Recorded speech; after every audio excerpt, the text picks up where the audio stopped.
The trade tech war began with a policy diagnosis, not with tariffs alone.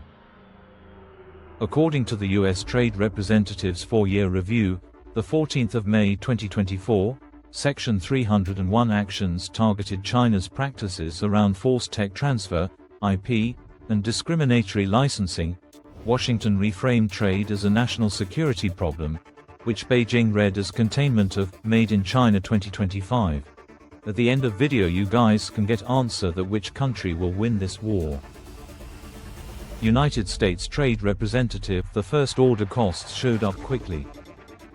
According to Amity, Redding, and Weinstein, tariff pass-through to U.S. import prices was essentially complete, cutting real income by about $1.4 billion per month by late 2018. Fajgelbaum, Goldberg, Kennedy, and Candlewall's general equilibrium estimates put combined consumer, firm losses at $51 billion, approximately equals 0.27% of GDP. By 2022 to 2024, the center of gravity moved from tariffs to technology denial.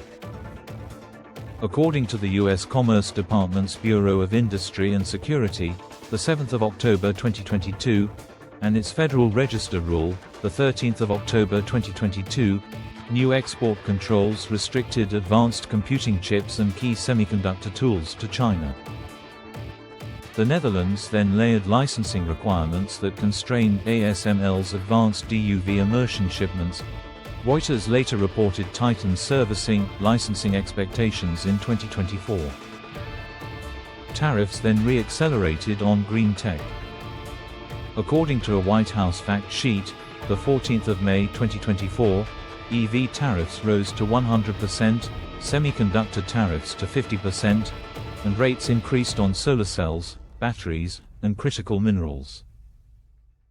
In parallel, Treasury's outbound investment final rule, issued the 28th of October 2024, effective the 2nd of January 2025, began to prohibit or require notification for U.S. capital flowing to Chinese AI, semiconductors, and quantum.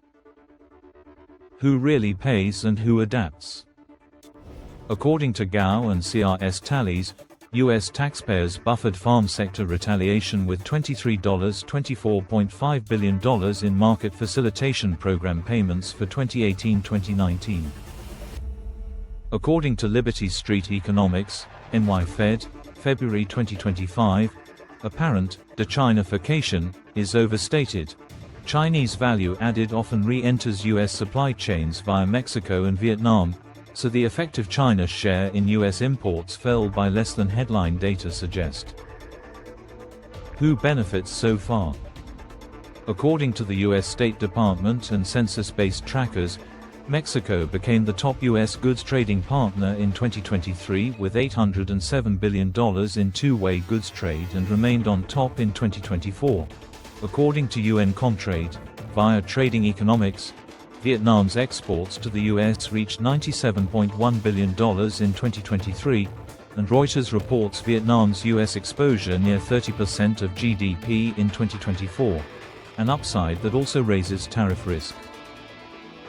Where the money is going at home: semiconductors and clean energy. According to NIST Commerce, the CHIPS Act provides $52.7 billion, with $39 billion in fab incentives and greater than $5 billion for R&D, NSTC. According to the Committee for a Responsible Federal Budget and CBO-linked updates, IRA energy tax credits are tracking well above early scores, with credible ranges from $660 billion to $825 billion over a decade depending on the window and rule interactions. Commodities became policy levers. According to official notices and analytic briefs, China imposed export controls on gallium, germanium, August 2023, and high-grade graphite, October 2023, raising episodic supply risk for EV and solar value chains. What does fragmentation cost system-wide? According to the IMF, severe geo-economic fragmentation could trim up to 7% from global output over the long run. Even friendshoring, scenarios show broad multi-point losses. A 2030 outlook, short, quantified, and conditional, managed competition, approximately equals 50%.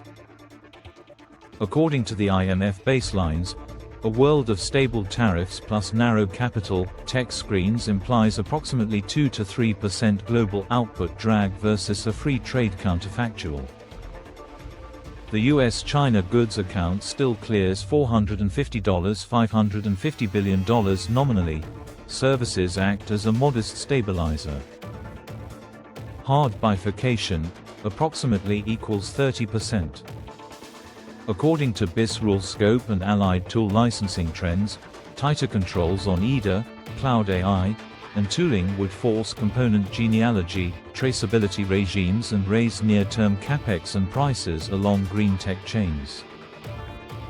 Bureau of Industry and Security, selective detente, approximately equals 20%.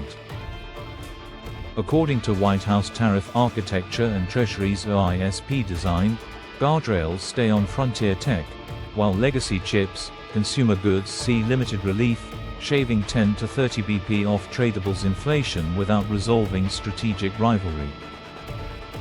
2 original takeaways to watch: evidence-anchored, shadow integration versus decoupling. According to Liberty Street Economics, the China share decline in U.S. imports is smaller once you track value added through Mexico, Vietnam. Policy that targets labels rather than lineage can miss the true exposure. Expect tighter rules of origin and content audits by 2027 to 2030. Standards as stealth tariffs. According to BIS, ally licensing and IMF fragmentation logic, dual technical standards, safety, data, cybersecurity, will function like 5 to 10% ad valorem equivalents for SMEs by 2028, as firms duplicate certification and compliance stacks. Bottom line in plain terms, the side that controls lithography, accelerators, critical minerals, interoperable standards, and technicians earns the durable rents. According to the CHIPS, IRA spending profiles and Treasury's outbound screens, Washington is betting hundreds of billions to localize these bottlenecks. According to IMF and NY Fed work, the global system pays via higher costs and rerouted trade rather than a clean break.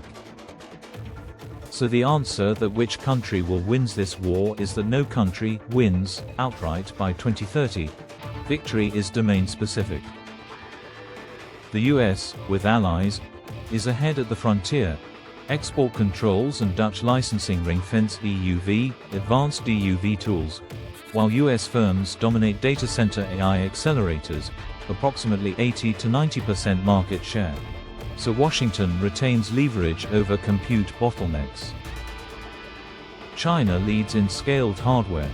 It remains the world hub for EV battery supply, approximately equals 70 to 85% of cell capacity, and became the top auto exporter in 2023, so it captures manufacturing rents and learning curves. Supply chains are not fully decoupled. China's value added still reaches US consumers via Mexico, Vietnam. So, US wins in chips, standards. China wins in EVs, batteries. Neighbors win via nearshoring, but everyone pays.